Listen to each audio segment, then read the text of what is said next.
En el mundo actual y en todas las épocas han existido diferentes opiniones acerca de Jesús, que como opiniones pueden ser válidas, aunque como verdad se quedan bastante cortas.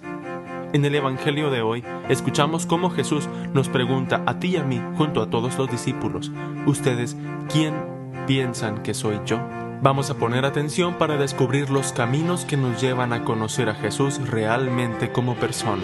Del Santo Evangelio según San Lucas capítulo 9.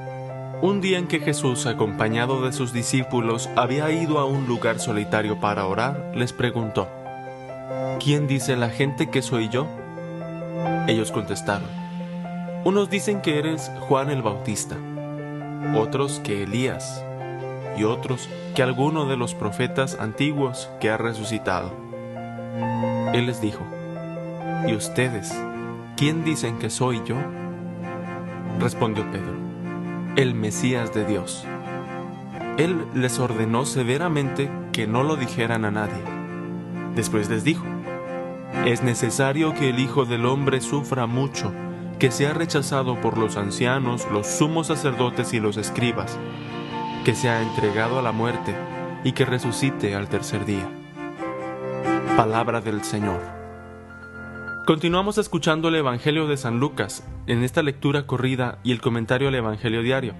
El día de ayer comentamos cómo había opiniones diferentes acerca de Jesús en el siglo XXI, de que si Jesús fue un extraterrestre, un revolucionario, un personaje, un farsante, incluso algunos creen que Jesús fue alguna especie de stoner o drogadicto o fumador de marihuana.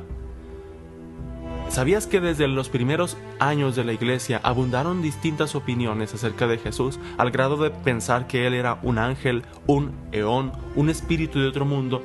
Pensaban que Jesús era solamente como una holograma, una apariencia de Dios. Eso se llamó el docetismo.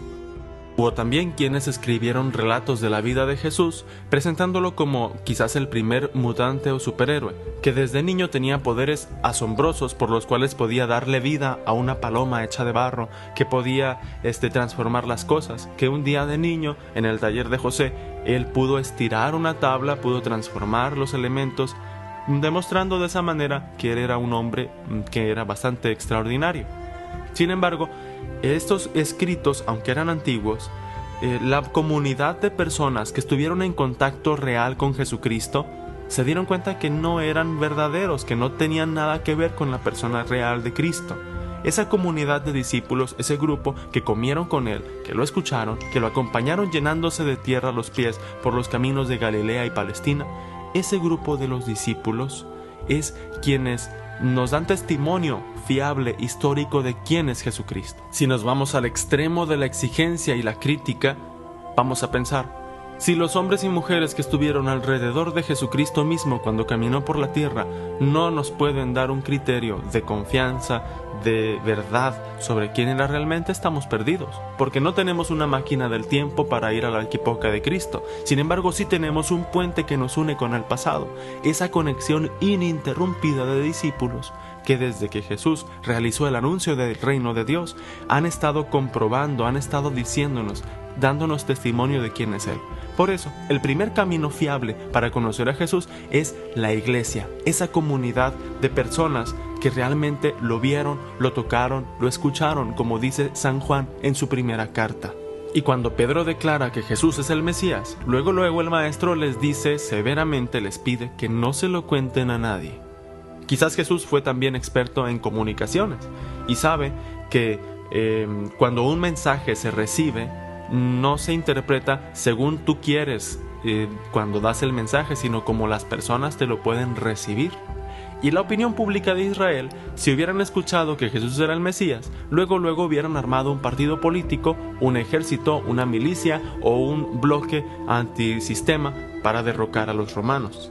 ¿Por qué? Porque así interpretaban que el Mesías debía actuar, que el Mesías tendría un poder social, un poder político, un poder guerrillero o mínimamente un poder que confrontara directamente a las estructuras opresoras que tenían en ese entonces los israelitas, los romanos. Por eso viene luego un segundo camino para conocer a Jesús vivo, que es el misterio pascual. El misterio pascual es la realidad de la muerte, resurrección de Cristo, que tiene un efecto que se propaga en toda la humanidad. Posteriormente podemos seguir hablando del misterio pascual. El misterio pascual se sintetiza con este anuncio que Jesús les hace, que por más Mesías e Hijo de Dios que Él sea, está expuesto al dolor, a la muerte. Pero también tan real como ese dolor y muerte es su poder de resucitar. Mañana seguiremos escuchando este pasaje clave en los Evangelios y por qué es tan difícil, como discípulos, comprender el misterio pascual, a pesar de que es la clave para entender las palabras, acciones y la persona entera de Jesucristo, el Hijo de Dios hecho humano. Gracias por escuchar esta grabación. Compártela con otros para evangelizar. Dios te bendiga.